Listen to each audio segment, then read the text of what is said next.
Hey there. Would you be surprised to know that according to bioenergetic research, 93% of the world's population, that includes you and me, has what has been described as a heart wall around the heart. This is according to Dr. Bradley Nelson, one of the world's foremost experts in the emerging fields of bioenergetic medicine and energy psychology, and he's best-selling author of his highly rated books, The Emotion Code and The Body Code. Dr. Bradley suggests that the remaining 7% of the world's population without a heart wall are likely young children have experience in the world that would create a heart wall around us. I gotta tell you, when I first heard about the notion of the heart wall, it was like a hell yeah for me. I for sure do have a heart wall, and I know plenty of people that I can see have heart walls around them.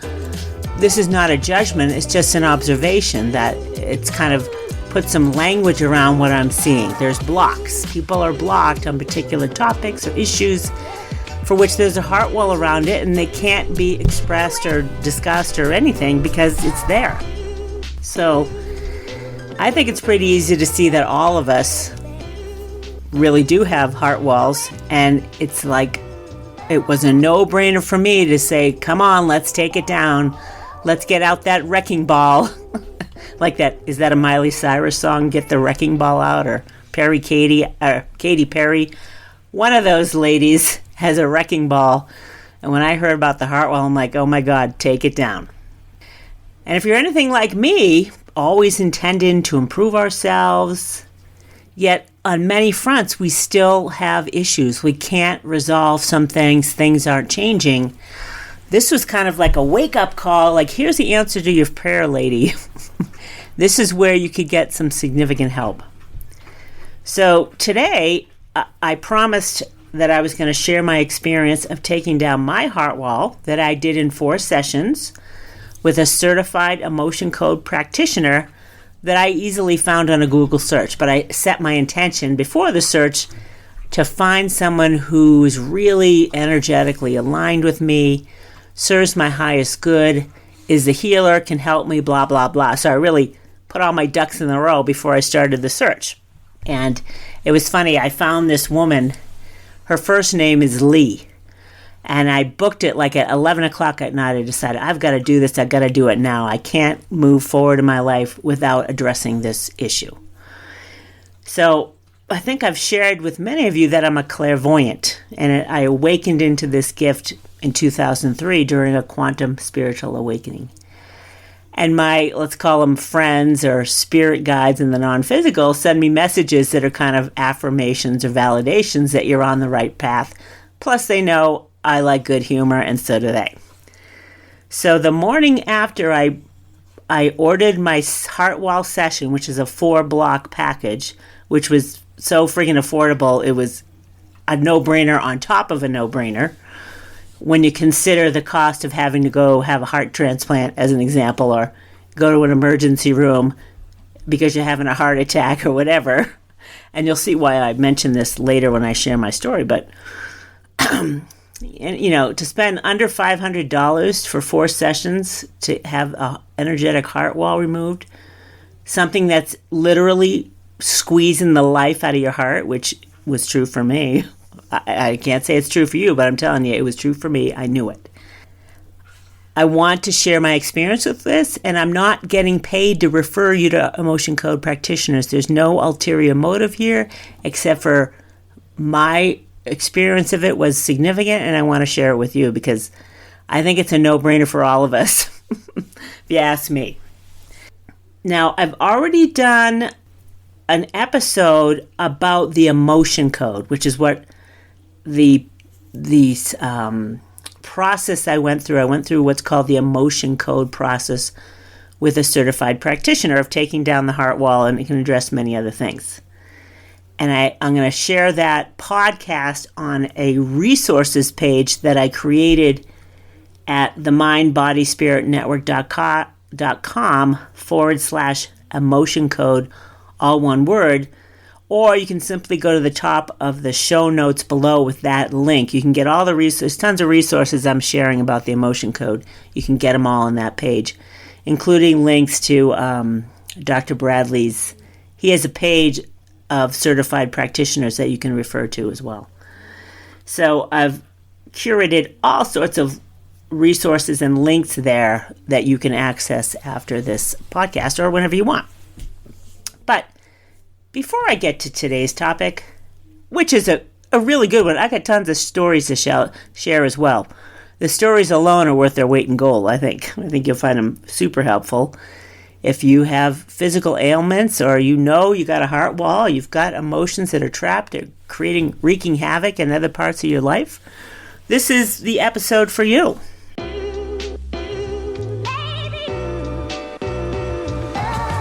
But before I get into today's topic, my name is Liz Garcia. I'm your happy, insightful, and perceptive host of AthenaArenaRadio.com. Welcome to episode 14 of the Athena Arena podcast, the content and digital marketing strategy academy for aspiring 6, 7, and 8-figure, what I call Wonder Woman brands, and mastering your inner game. And for all you brilliant men out there, don't be fooled by the whole Wonder Woman thing. This is meant for you too. Now today is a Mastering Your Inner Game episode. Because if you have an energetic block around your heart, which I'm introducing you today as the heart wall, then you will likely struggle with mastering your inner game on some front and bringing to fruition all that you aspire to in your business.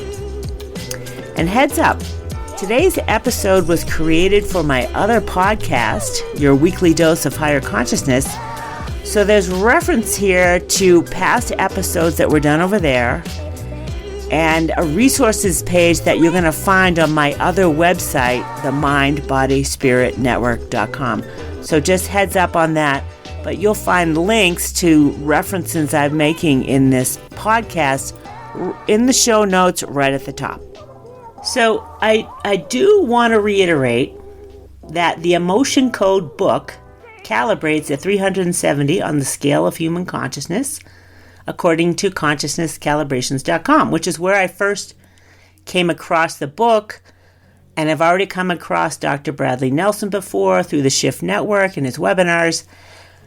And when I realized how high a level of consciousness what he's doing calibrates at, I'm like, oh my God, I got to share this. This is something powerful, true, and trustworthy to consider.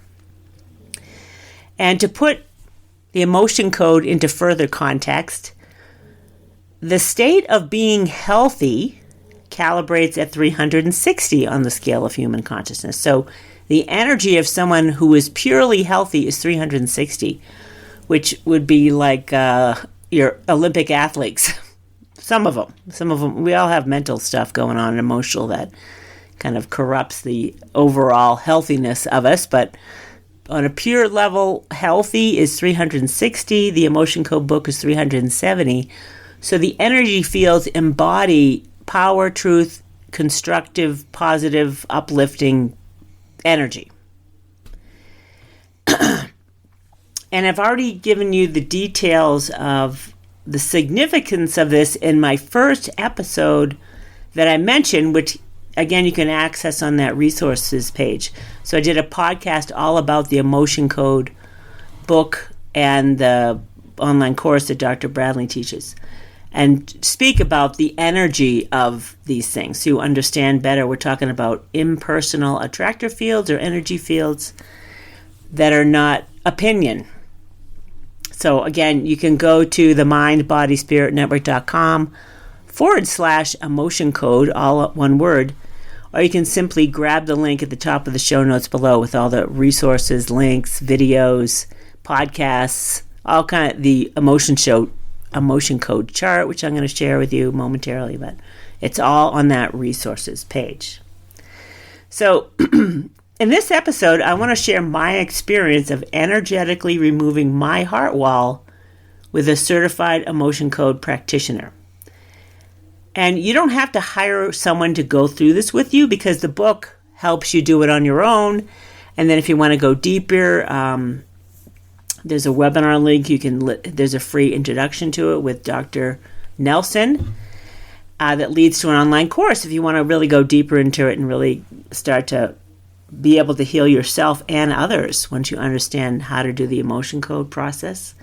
And I highly recommend it for you listeners out there that are energy healers, massage therapists, or alternative health practitioner, even doctors of any sort, because it's getting to the root of the matter on an energetic level. What's really going on here?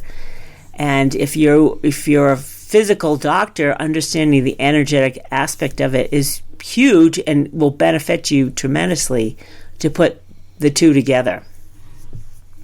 So when I heard about removing my heart wall, it was a no-brainer for me, right? I've been through significant traumas, not of this world, on at last count at least 24 occasions for extended periods of time.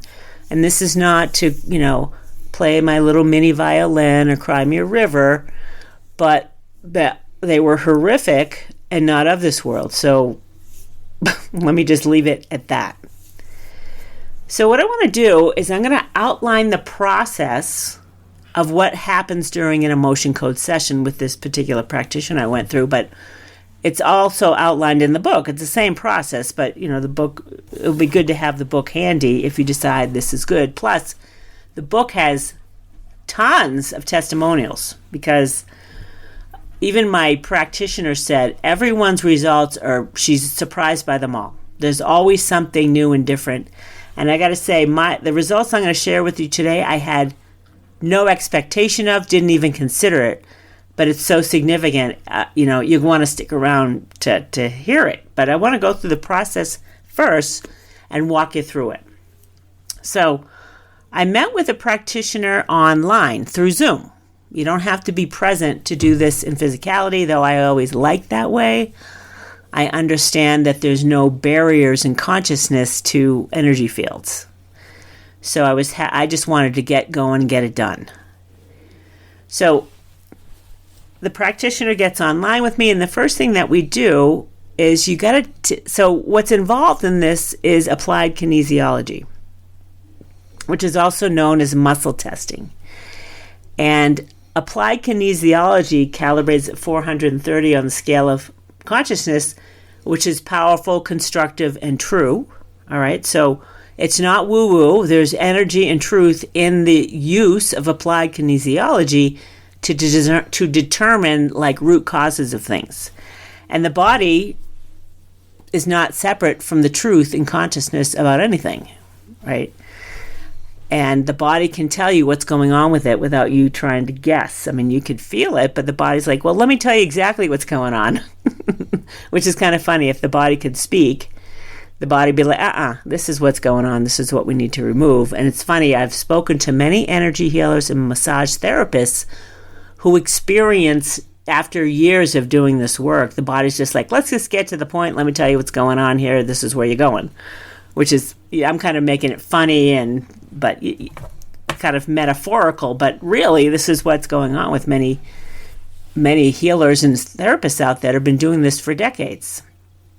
So, and from my understanding, and I'm not an expert in this, I have some awareness of it and understanding, but apparently the subconscious mind is the intelligence that's running the show here, essentially, and has the full picture of what's going on with you, including your past, your whole life, your inherited past, and perhaps lifetimes past. So it's a huge eagle's eye view in consciousness of where you're at this moment in time.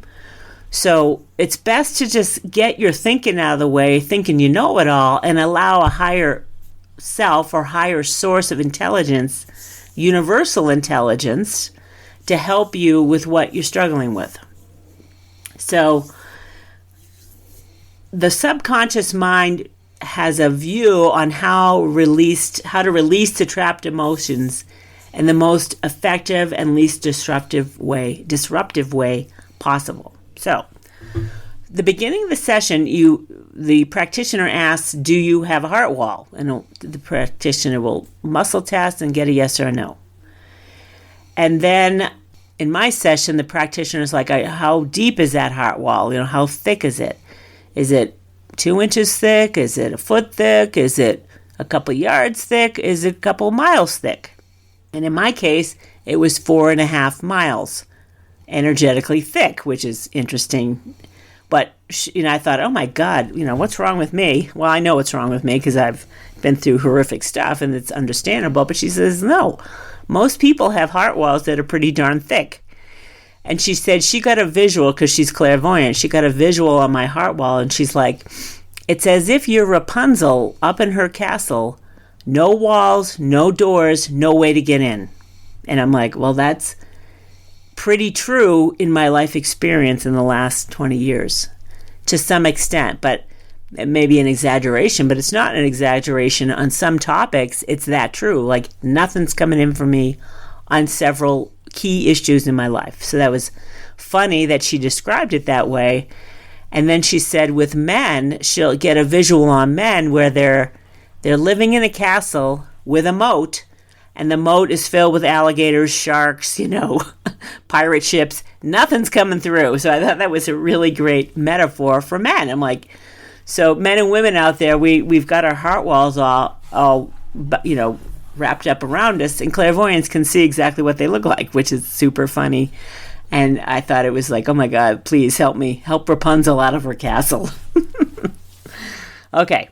So after we see how deep the heart wall is, then there's a test. Are there trapped emotions in the heart wall that need to be released?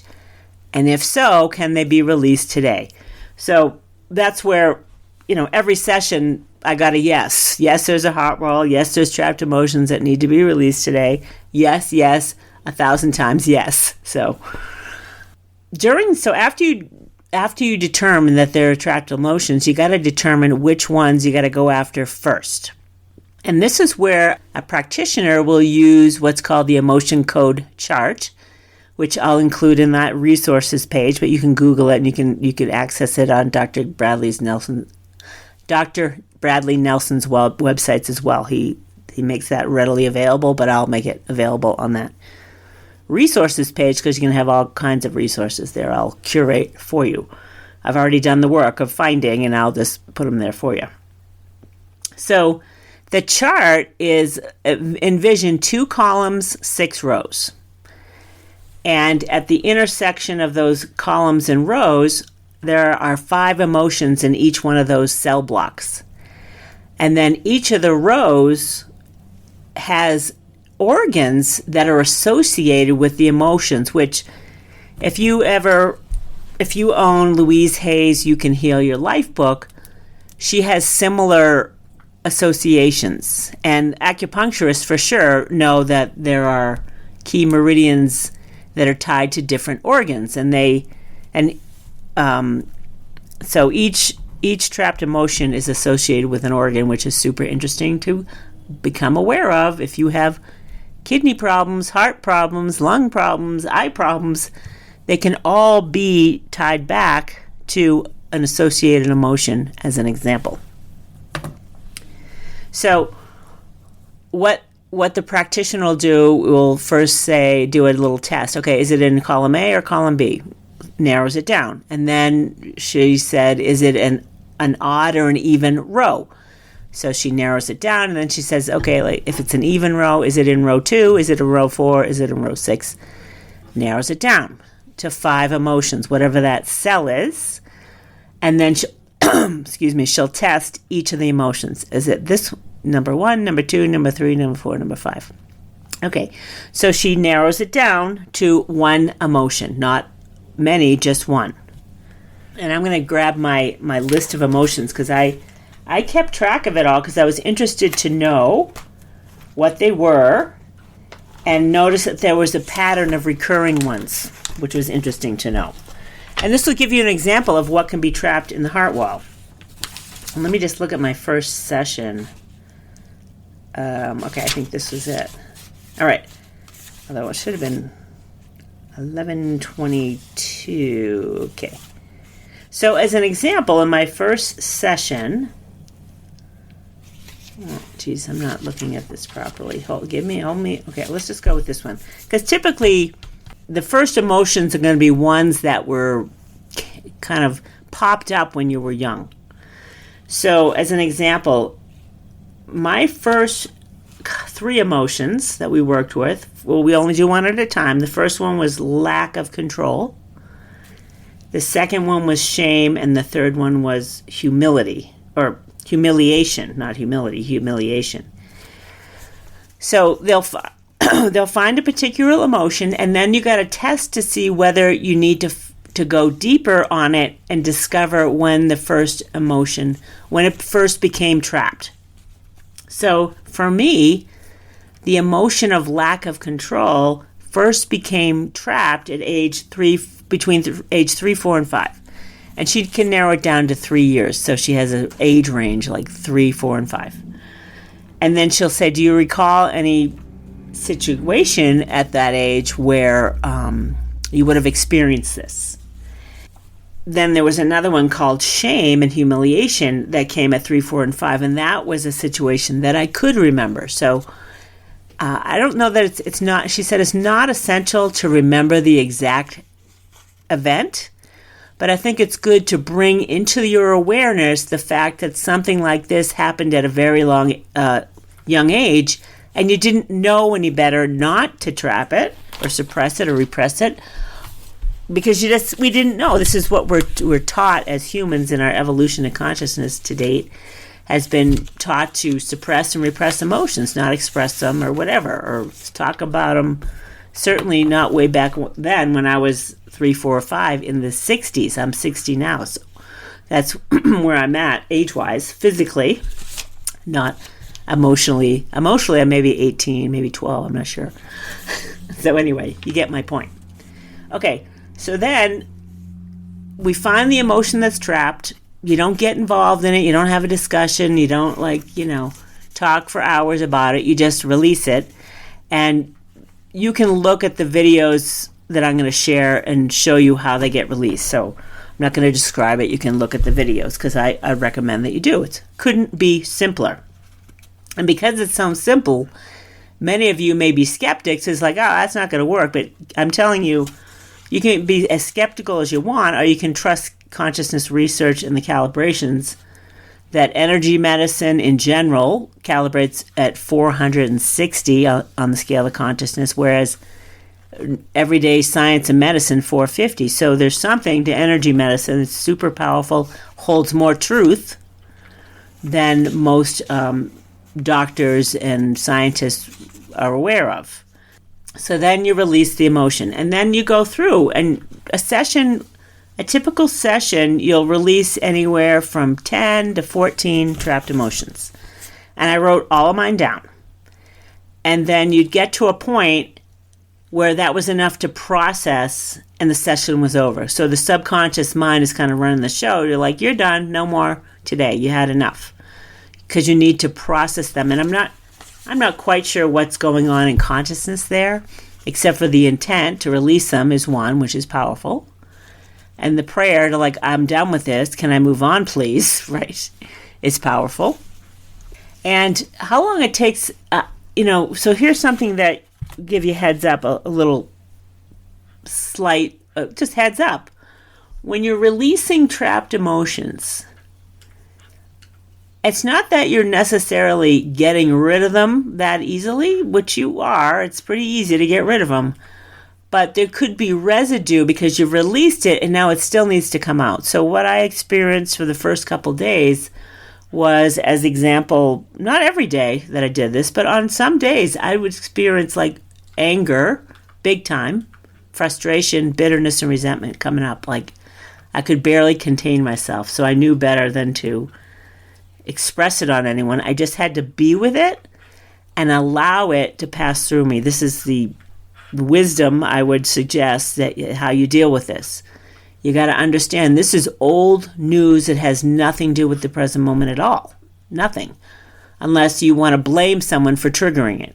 It's, there's no blame on everyone. It's just the energies being triggered for release, and you're choosing how to perceive it. You can, blame someone else for making you feel a certain way, or thankful for someone else to letting you know this is still here. I got to release it. So I learned the mechanism of letting go from Dr. David R. Hawkins' book, the pathway. It's called "Letting Go: The Pathway to Surrender." And I learned how to let go of trapped emotions that came up, which I've done podcast episodes about those, which I'll share on the resources page as well, because it's helpful to know that it can be very uncomfortable that these emotions are coming up and you're having to deal with them. But guess what? If you don't deal with them and let them go, they will persist. So what you resist persists, and when you learn how to let go through the mechanism of letting go, it can be easier. It can move through you quickly if you don't resist it. And it's uncomfortable to sit with these low-level emotions, but I promise you, I've sat through some very low-level ones that have passed through within 5 to 10 minutes. So know that they can pass quickly, and don't let the lower mind in you get caught up in the juice of the ego wanting to fester in the lower vibrations. Like, you got to let them go if you want to move on. Okay, so that's one little heads up when you're doing this type of work. It doesn't have to be true. It wasn't true for every session, but some weeks I had some struggles that I had to deal with. And the subconscious mind could be ever aware and knowing, like, you know what? You got to deal with this one. I'm showing you it's here. It's time to let them go and process this through if you want to move forward. So just saying. Okay. Again, on that chart, there are 60 possible emotions I had that are on the chart. You don't necessarily have them all. And I noticed I had maybe 10 to 14 of them were recurring. I didn't have all 60 of them at all, which is so interesting to know. So another aspect of this emotion code clearing, which was super fascinating and I needed to know, was that we inherit trapped emotions. And this is huge. I've known, and as someone who is always trying to release the negative emotions that keep coming up in me, they keep blocking me from the life that I really want. I am a clairaudient too. I just told you I'm a clairvoyant. I see stuff. And I forgot to tell the story about that, but that's okay. I'm a clairaudient, so I hear things. So whenever I'm working on something that's frustrating, that nothing's changing, it's still recurring, I hear from spirit that it's generational. And I'm always like, generational? What the hell does that mean? What am I supposed to do with that, right? How am I supposed to clear something that's generational? It's inherited. Like, what do you do with that? Well, welcome the emotion code. The emotion code deals with inherited trapped emotions as well. And this is really significant. And the practitioner I worked with told me this, and so did Dr. Nelson mentioned it, that some people, so let's just talk about finding an inherited trapped emotion. So let's say you're onto a cell with 5 emotions. And the practitioner is coming up that all of the emotions don't test as positive. When that happens, it means it's an inherited trapped emotion. So, on my first session, we discovered an inherited trapped emotion. So what they do first is they test which of those emotions is inherited. And my very first one was anger. Then she'll test, okay, did the anger come from your mother's side or your father's side? In this particular case, it came from my dad's side. And then she goes one generation further and says, did it come from your dad's mother's side or your dad's father's side? So this came from my dad's father's side. And then she'll say, how many generations back does it go? So she'll test. Is it, 1 to 10, 10 to 20, blah, blah, blah, do the whole testing. And she came up with 33 generations of anger, meaning we keep passing on the anger to each other. And it's kind of like that reference to that Bible quote about the sins of the father are passed on to the sins of the son. And I looked that up to find out where that came from. But I know, I grew up a Catholic, so you hear that type of stuff, and you hear sin a lot. And I want you to, sin's not a great word, but that's what was used in our evolution of consciousness. Any type of lower expression or lower vibration was called a sin. So, ancestral sin, the sins or iniquities of generation passing to another. So that's ancestral sin of the sins or iniquities of one generation passing it on to another. And again, a sin is, that's an outdated word. It's not really accurate. I think a better word is ignorance. We didn't know any better. We don't know any better that we're passing on anger from generation to generation. How would we? We wouldn't. We don't have the tools and the awareness of the evolution of consciousness until now, or probably it came sooner than that, but it's coming into greater awareness now that we do this. In consciousness research, God's heart isn't about punishing people. God is not a punisher. That calibrates as true at a very high level, though many of us perceive God as punishing because we're perceiving God from a low level of consciousness, which isn't true. God is not punishing, period. That's true at a very high level in consciousness. In fact, once you get over 200 on the scale of human consciousness, you no longer perceive God as punishing. So this verse makes clear that God does not punish children for their parents' sin. God does not punish a new generation for the sins of a former generation, but God does hold children who don't learn from their parents' mistakes accountable. So I got this passage off the internet, and I kind of agree with it. This is more of what we're here to do, is transcend low levels of consciousness. Anger is one of them. And it's not a blame or shaming thing. It's not a judgment. It's not an opinion. It's just like, you know what? We got to learn to let go of anger because there's no energy, power, or truth in holding on to anger.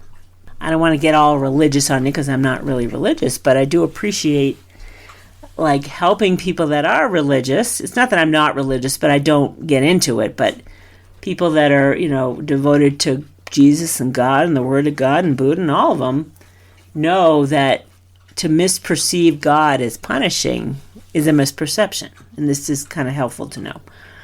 So anyway, back to the inherited emotions.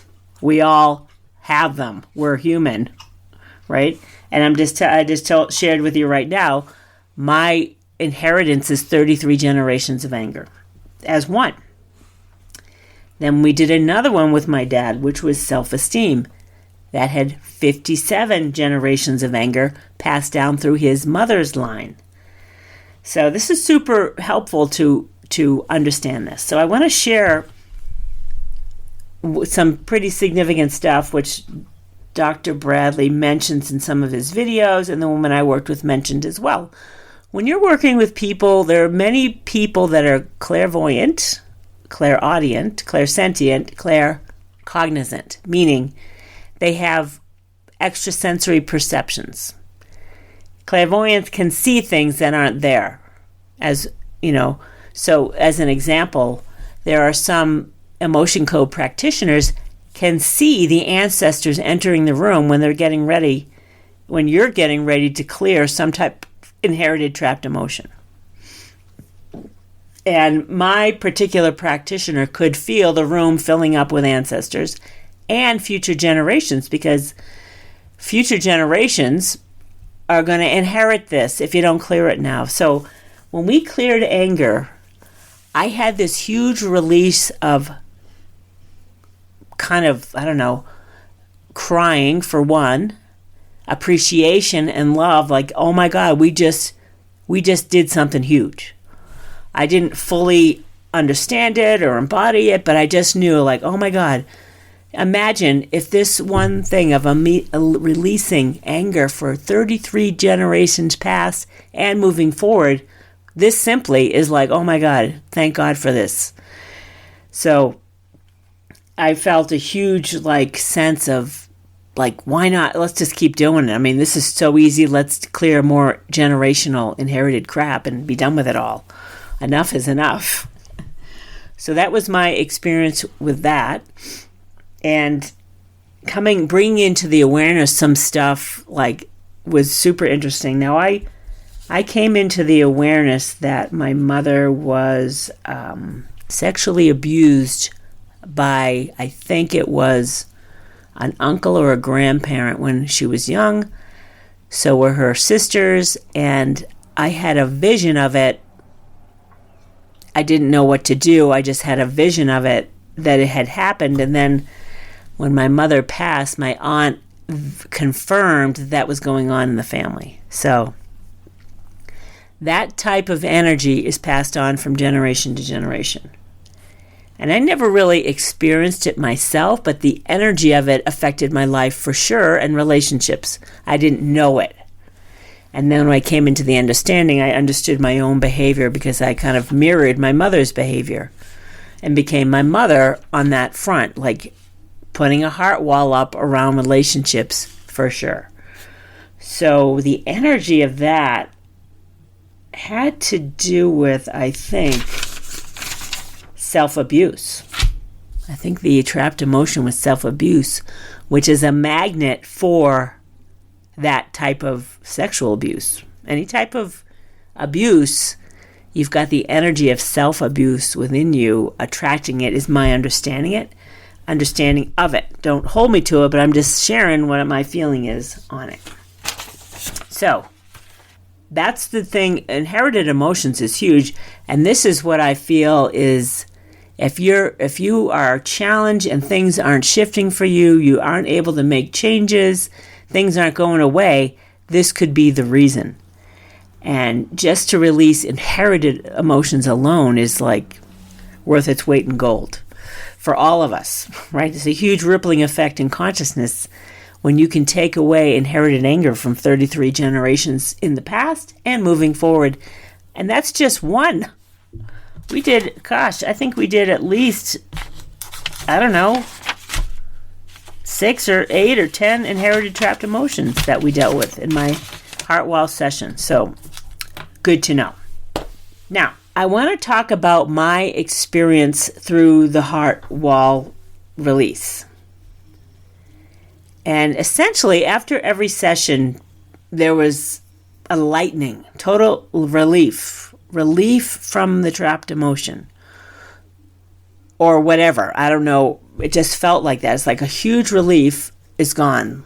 That's been sitting in my heart wall for decades, right? I'm 60 now, so it's been there a while. Since I was 3 and 4, that anger, which is super interesting, right? 50 years of anger hanging out, strangling my heart, so to speak. What I really want to share that was so significant, I did not expect it. And this was after my 4th and final heart wall session. Is I woke up the next day feeling like I had lost 50 pounds. I'm not kidding. And I know what it feels like to lose 50 pounds because I've done it before and I need to do it again. I'm not overstating or embellishing this just to make you want to do anything. I'm just trying to hit home a point. Imagine 50 pounds of emotional weight with a stranglehold on your heart as an example, which is where it's been for me. Not to mention the emotional weight you could be carrying around in your kidneys, in your lungs, in your pancreas, in any part of your body that's suffering or ailing.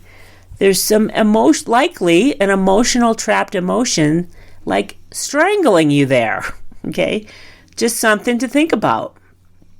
I felt like if I didn't, in the absence of doing this heart wall stuff, I would likely have some heart trouble, physical ones, because of such the huge release I've experienced. I'm like, oh my God, if I hadn't done something about this, I would probably have a heart attack in the next few years or something. Not something I really want. Now, in the absence of a snowstorm here in Colorado where I live, I may not have known how significant this heart wall removal thing was, okay? Because I had to go shovel out our driveway, which is big, And the base of the driveway is probably 3 or 4 car widths wide. And when the plows come by, they pile up all the snow in your driveway. So, how heavy it can be to shovel that friggin' snow. Super heavy. And having to throw it or drag it another, my driveway is about 20 feet across. So imagine you got to get that middle of the driveway stuff moved 10 feet on either side. That's a lot. Heavy stuff. So for me, I was able to lift that snow and throw it however far it needed to go, or push it. When I got closer to the edge, I was throwing snow 4 to 5 feet away, heavy things of snow. And I've been struggling in the last 2 years with, I'm pretty athletic. I hike, I ski, I do all that good stuff. But I've noticed I'm winded these days. And even doing yoga, I'm winded. I'm like, oh my God, this is not good. I need to get back into cardio shape, which I haven't been doing. To the extent that I normally would. So I've been recently like, oh my God, I got to get back into better shape. I got to shed this excess weight physically because I gained it. There's a whole story behind how I gained it all back quickly, which I guess I'll share because I think it'll be good for some of you. Many of us, something that may trigger a moment, because I got triggered by a news show about weight recently.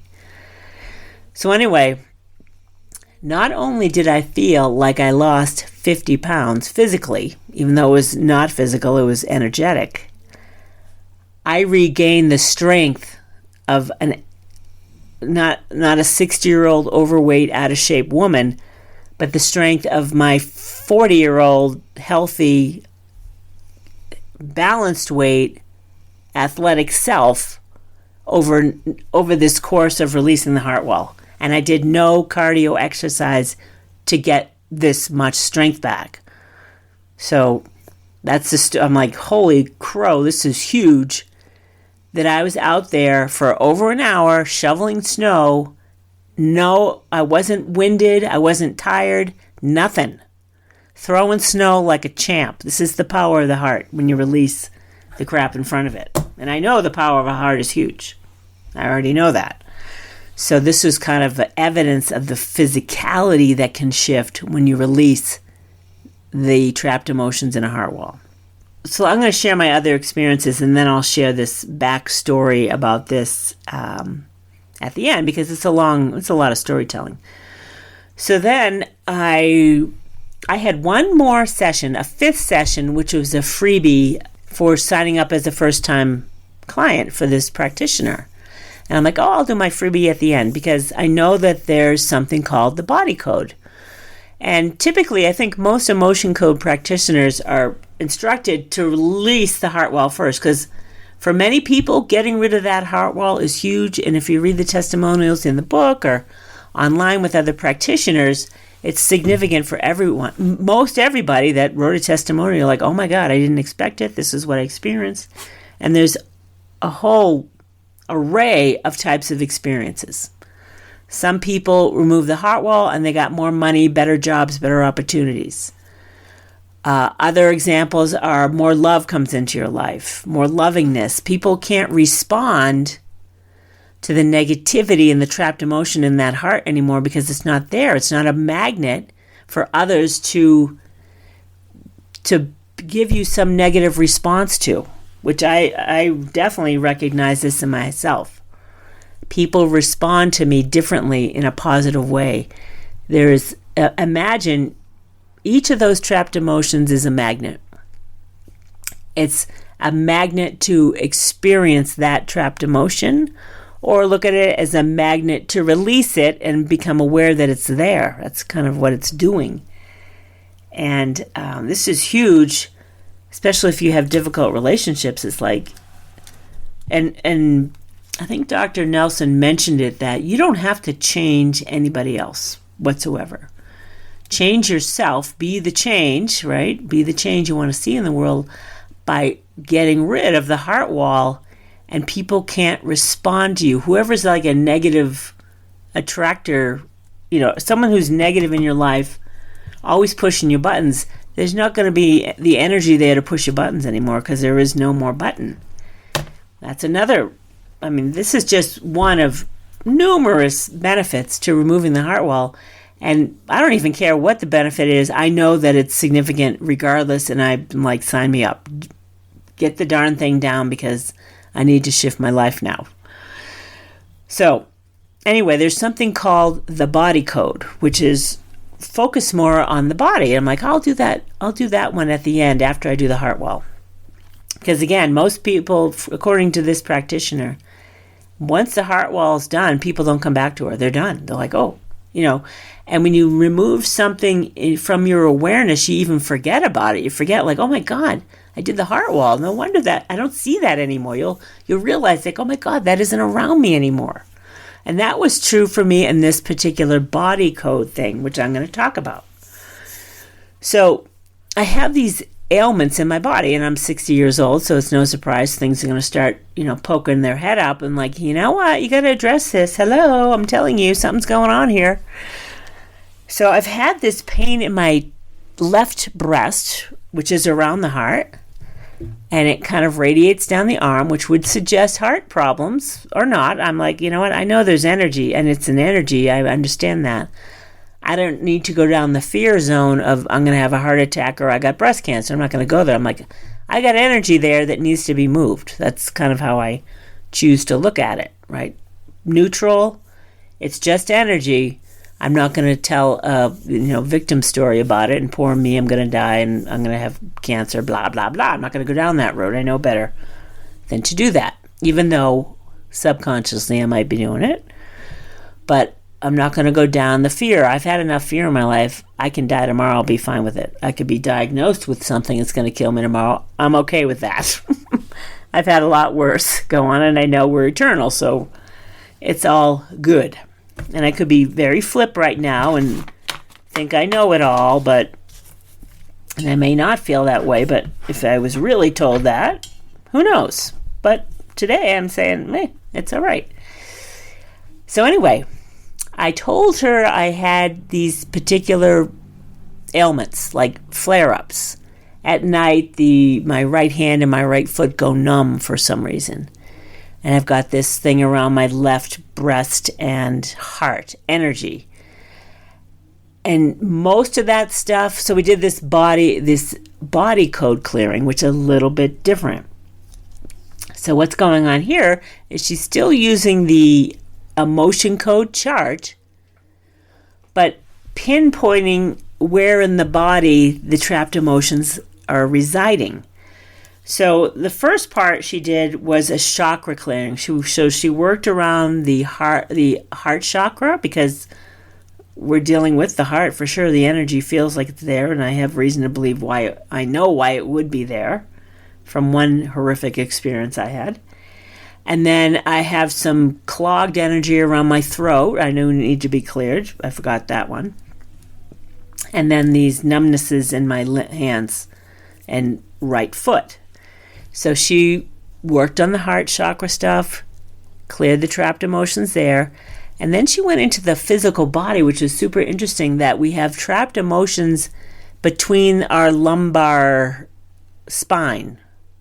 So she's like, okay, it's the trapped emotion of whatever the emotion was. Let's say it was anger in L1, L2, L3, L4, blah, blah, blah. She goes down the line, releases all the trapped emotions in these different parts of the body on top of the chakra. She did all of that in this one session, which I found really fascinating to learn about. And acupuncturists know all this stuff. Chiropractors have an awareness of it. Energy healers for sure understand emotions get trapped in organs and parts of the body. So I did one body code session, and the next day I literally lost another 20 pounds. Not 50, 20, which is still significant. So much trapped emotion in the body is wreaking havoc on the physicality, for sure. I'm pretty healthy and intend to be healthy, so I don't have any severe ailments, but if I had, in the absence of clearing this, I would likely evolve into serious illness. in different parts of the body. So I really wanted to share that with you today. And understand that it's not all physical. Like, you think it's physical. And I want to share this story. This is a good one. And my brother won't mind that I share it, I don't think. So when I spent 5 months in New England last year. Well, I've spent hold on, let's back up. This is the story I was going to not tell, but I'm going to go ahead and tell it because I know it's helpful to others. And, okay, so I lived in New England most of my life, and then I moved to Colorado in my 40s. And when I lived in New England, I had weight problems. Like, I was always on a diet since I was in elementary school. And I had a mother who was really overweight and she hated her body. I watched her. Didn't want to be touched, didn't want to be looked at, hiding. She was probably considered obese. Her mother and her sister were morbidly obese. And I wanted nothing to do with that as a youngster. I'm like, I want nothing to do with that. So I resisted it and I hated it. And, I gave it a lot of negative attention in my life. So I struggled with losing weight. And I kept gaining weight as I got older. And I joined Weight Watchers, and it was helpful to me. But then it was really helpful to me when I moved to Colorado. I lost 50 pounds in a year like a champ. It came off, no problem. I joined a Weight Watchers group. It was fantastic. And I realized a lot of it had to do with breaking free from patterns, familial patterns, generational patterns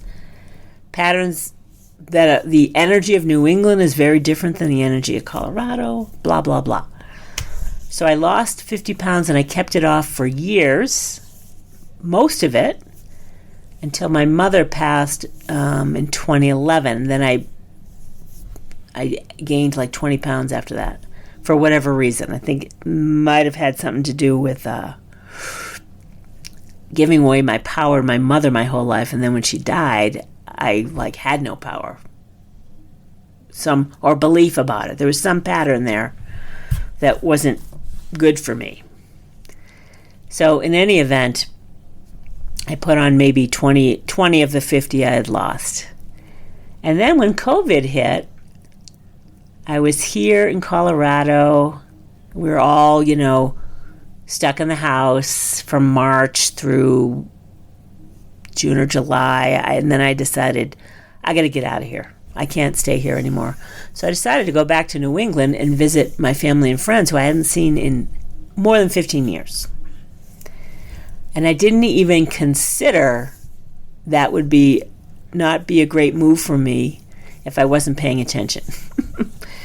So I was unconscious about it and didn't really consider it. So I went back to New England the first time, and I ended up spending 5 months there, visiting with cousins and family and friends I haven't seen forever. I love them. I love spending time with them. And then I decided, I'm going to stay a little longer. I'll spend it with my brother. And I decided to, because none of the family is around him anymore, and he's on his own. So I'm like, I'll just spend the Christmas and Thanksgiving season with him. And that was for 3 months. And during those 3 months, I gained 30 pounds in 3 months. That's a lot of friggin' food. That's a lot of weight to gain fast. And I've been thinking about that for a long time. There's some type of pattern was triggered in me. And I went off the rails weight-wise and emotionally. So I saw a TV station, I think it might have been CBS Sunday Morning or something with Jane Pauley, and they were talking about how we have triggers in our brains, body weight set points that are triggered in our brain. And when I heard that phrase, I'm like, you know what? There must have been some trigger in my brain from living in New England, family, all of that stuff, that false belief I created was triggered, and I packed on the weight like a champ. Like, whoa. So this is how I came to understand, so there's 30 pounds in top of 20, we're up to 50 pound that I got to lose again, even though I kept it off for quite a while.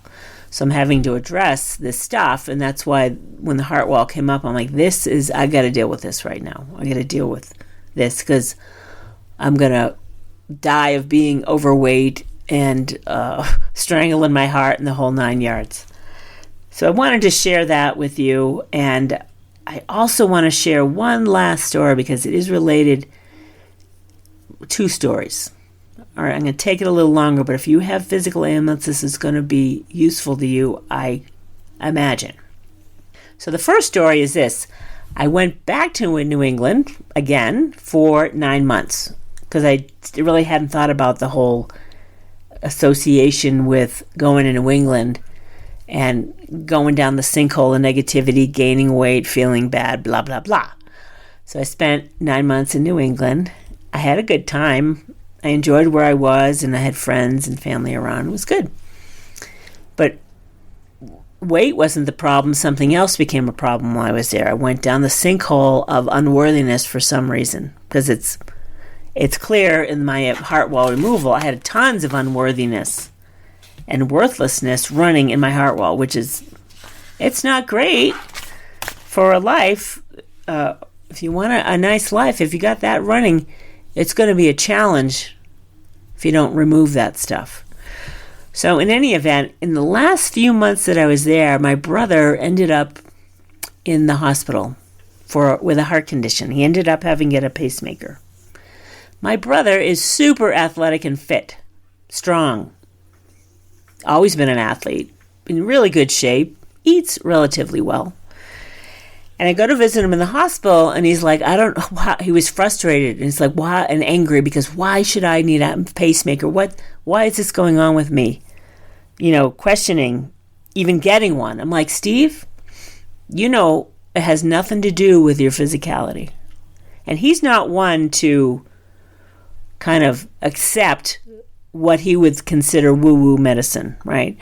He wouldn't consider alternative health, holistic health, at least not out loud to me. But at that point, I could tell a moment of truth was coming through, and he's like, I understand that he's got a lot of trapped emotions. We didn't know anything about the heart wall, by the way. I knew nothing about the emotion code, nothing about the heart wall, but I knew sitting there with Steve, I'm like, Steve, you've got unresolved stuff that's been repressed and suppressed within you since you were a child. And he had a rough childhood as a kid. I witnessed it. I know he was traumatized by things. I came to understand he was traumatized by even more things and had more trapped emotions and stuff going on. But he admitted that that was true and could accept that that was more true than the way his physicality is like.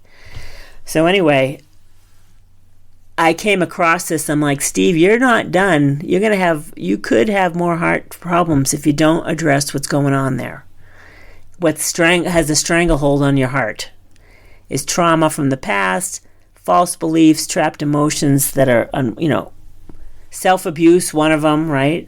Similar stuff, anger that I have because we're family. And what's interesting is his former wife has heart trouble too. She has a very similar background to Steve in regards to traumatic childhood, stuff like that. And I have yet to have this conversation with her.